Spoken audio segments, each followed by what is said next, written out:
Pinarangalan ng isang organisasyon ang Pagudpod bilang most outstanding tourist destination sa bansa.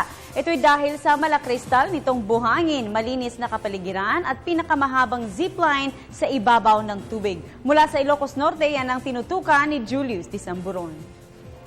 Hindi man summer, walang patid pa din ang pagdagsa ng mga turista at bakasyonista sa tinaguriang Jewel of the North Pagudpod, Ilocos Norte. Kaya hindi imposibleng kilalanin ito ng Gawad America Foundation mula sa Estados Unidos bilang most outstanding tourist destination sa Pilipinas. We are glad and we are very appreciative that we were recognized as the best tourism destination now in the Philippines. And it's a blessing, and we are committed to further our services to our tourists and hopefully to make the Philippines as the premier tourist spot, not only in Ilocos but in the entire world. Dito namin nakilala ang mga magkakaibigang ito mula sa Sarangani na dumayo pa sa Ilocos para ma-explore ang mga ipinagmamalaking tanawin ng lalawigan. Knowing na nandun kami sa baba at marami din kaming beaches doon. Sa bawat beach na pinupuntahan, may kakaiba talagang mga feature.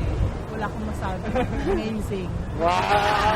Maganda ang white sand, maganda ang dagat, maganda ang hangin. It's more fun in the Philippines. Malit na yung place bro, maganda talaga ako. First time ko, very beautiful, beautiful, beautiful.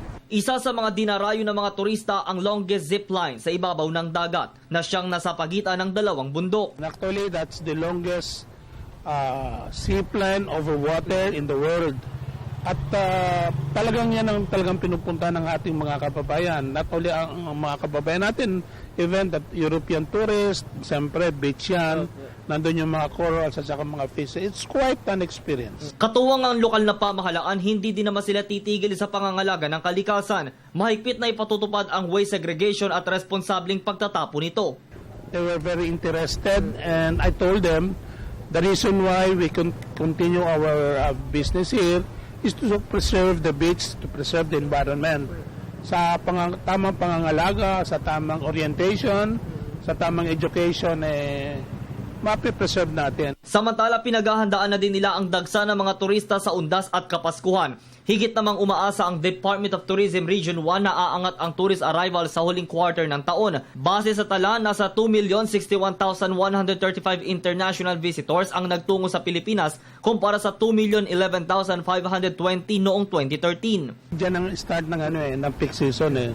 Actually, yesterday we almost 50% ng aming room accommodation because of the sem break, and we expect further by December baka mag 90 to 100% ang amin, like last year. Isang malaparaiso kung ituring itong Pagudpod sa Ilocos Norte, kung saan bukod sa kanyang malakristal na buhangin ay napakaganda din po ng view dito sa tuktok ng Pilipinas.